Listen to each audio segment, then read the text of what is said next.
बहुत समय पहले गंगा नदी के किनारे बसा था सुंदर गांव हरियाली नगर। इस गांव में रहते थे मेहनती किसान, दुकानदार और सभी लोग बड़े सीधे साधे थे। गांव में सबसे ज्यादा सम्मान पाने वाला था एक किसान राम सिंह।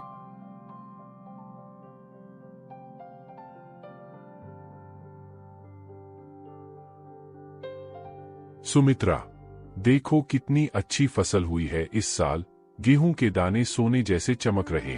हाँ, भगवान का शुक्र है। आपकी मेहनत और ईमानदारी का फल मिला है। पापा, आप हमेशा कहते हैं कि मेहनत और सच्चाई से कमाया गया पैसा ही सुख देता है। बिल्कुल सही कहा बेटा। झूठ और धोखे से कमाया गया पैसा कभी टिकता नहीं। इसी समय शहर से आया एक व्यापारी मनोहर। उसके पास बहुत पैसा था, लेकिन वो धोखेबाज और लालची था। वह हमेशा लोगों को धोखा देकर अपना फायदा करता था। नमस्कार भाइयों, मैं दूसरे गांव से आया हूं। मनोहर अग्रवाल है मेरा नाम। सुना है आपके गांव में बहुत अच्छी फसल होती है। हाँ साहब, हमारे यहाँ की फसल बहुत अच्छी होती है। राम सिंह भाई सबसे अच्छे किसान हैं। मनोहर गांव घूमते घूमते राम सिंह के खेत तक पहुंच जाता है। तो आप है राम सिंह जी, आपकी बहुत तारीफ सुनी है। नमस्कार साहब, आइए बैठिए। क्या सेवा कर सकते हैं आपकी? मैं आपकी पूरी फसल खरीदना चाहता हूँ। नाम है मनोहर अग्रवाल। ये तो बहुत अच्छी बात है। आप क्या भाव देंगे? ये भोला भाला लगता है। इसे आसानी से बेवकूफ बनाया जा सकता है। मैं आपको बाजार से 50 रुपए ज्यादा दूंगा प्रति क्विंटल। बस एक छोटी सी शर्त है। पहले आप मुझे 50,000 रुपए एडवांस दे। ये मेरी कंपनी की पॉलिसी है। लेकिन साहब, खरीदार एडवांस देता है, बेचने वाला नहीं।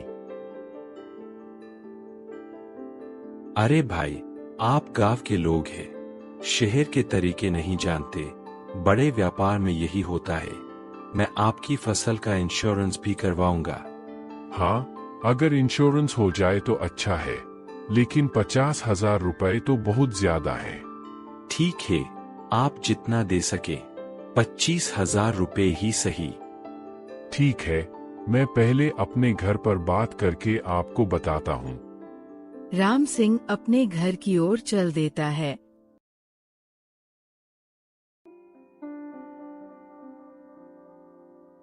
सुमित्रा, वो व्यापारी अपनी फसल अच्छे दाम पर खरीद रहा है और कह रहा था कि एडवांस देना पड़ेगा। क्या करूं?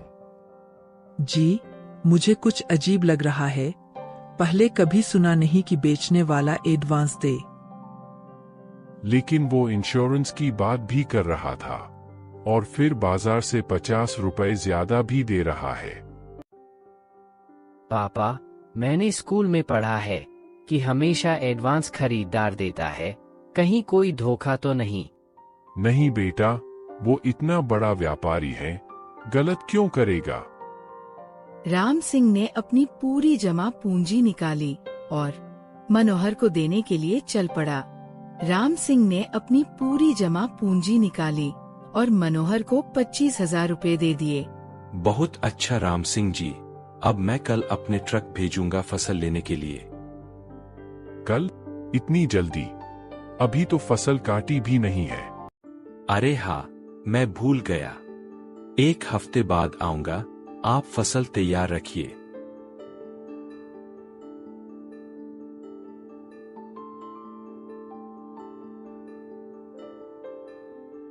राम सिंह भाई, वो व्यापारी चला गया। कुछ जल्दी में लग रहा था। हाँ, कह रहा था कि दिल्ली में अर्जेंट काम है, 1 हफ्ते बाद वापस आएगा। राम सिंह, मुझे उस व्यापारी पर शक है। उसकी आंखों में धोखा दिख रहा था।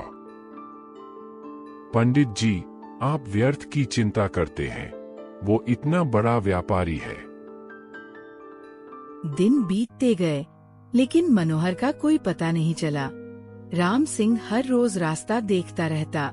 1 हफ्ता, 2 हफ्ते, महीना बीत गया। राम सिंह परेशान दिखते हुए फसल भी खराब होने लगती है।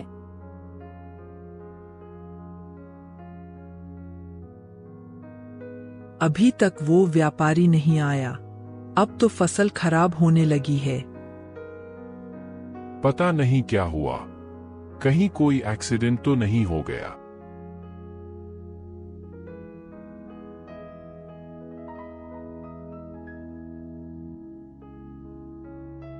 राम सिंह दूसरे व्यापारियों से मिलते हुए, राम सिंह भाई, आप कह रहे हैं कि मनोहर अग्रवाल नाम का व्यापारी दिल्ली में कोई ऐसा व्यापारी नहीं है। क्या मतलब?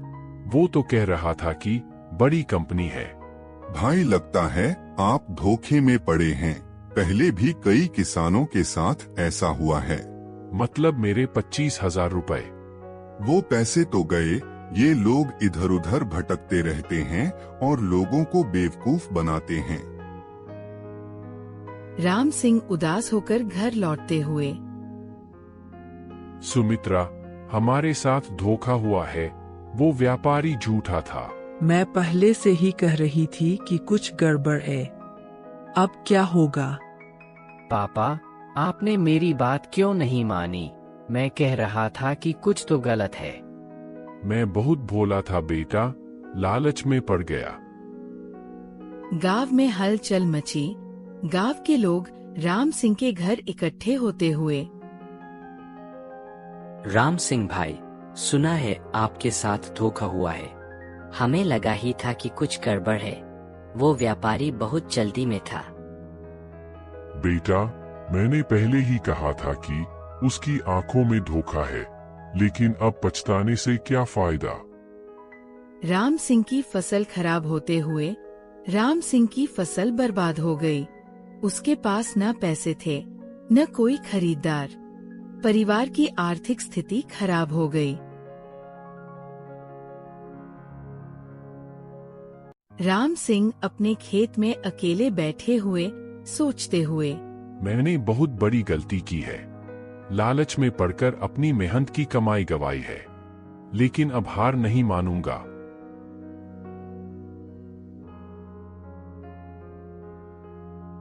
पापा, आप परेशान मत होइए। मैं पढ़ाई छोड़कर आपकी मदद करूंगा। नहीं बेटा, तुम पढ़ाई जारी रखो। मैं फिर से मेहनत करूंगा। इस बार कोई गलती नहीं करूंगा। राम सिंह सुबह से शाम तक काम करते हुए राम सिंह ने फिर से कड़ी मेहनत शुरू की। इस बार वो और भी सावधान था। किसी भी अनजान व्यक्ति पर भरोसा नहीं करता था। इस बार मैं केवल विश्वसनीय व्यापारियों से ही डील करूंगा। पहले पूरी जांच परख करूंगा। नई फसल लहलहाते हुए राम सिंह खुश दिखते हुए राम सिंह की मेहनत रंग लाई। नई फसल पहले से भी अच्छी हुई। इस बार वह बहुत सावधानी से व्यापार करने का फैसला किया। राम सिंह विश्वसनीय व्यापारी से मिलते हुए, राम सिंह जी, आपकी फसल बहुत अच्छी है। हम आपको सही दाम देंगे। पहले मैं आपके बारे में पूरी जानकारी लूंगा, फिर डील करूंगा। बिल्कुल सही कह रहे हैं। यहाँ मेरे सभी डॉक्यूमेंट्स हैं, आप जांच लीजिए। राम सिंह सभी डॉक्यूमेंट्स जांच करके डील करके वापस आता है। और तभी मनोहर भी गांव में वापस आता है। राम सिंह जी, मैं वापस आया हूँ। मुझे माफ कर दीजिए। तुम्हारी हिम्मत कैसे हुई यहाँ वापस आने की? भाई, मैं बहुत पछता रहा हूँ। मेरे साथ बहुत बुरा हुआ है। अरे धोखेबाज, तूने राम सिंह भाई को बर्बाद कर दिया था। मैंने कई लोगों को धोखा दिया था, लेकिन अब मेरे साथ भी वैसा ही हुआ है। मेरे साझीदार ने मुझे धोखा दिया, मेरा सब पैसा ले गया। तुम्हारे साथ जो हुआ वो तुम्हारी करनी का फल है। मैं जानता हूँ। मैं आपको आपके पैसे वापस करना चाहता हूँ। मेरे पास एक गहना है, उसे बेचकर पैसे दूंगा।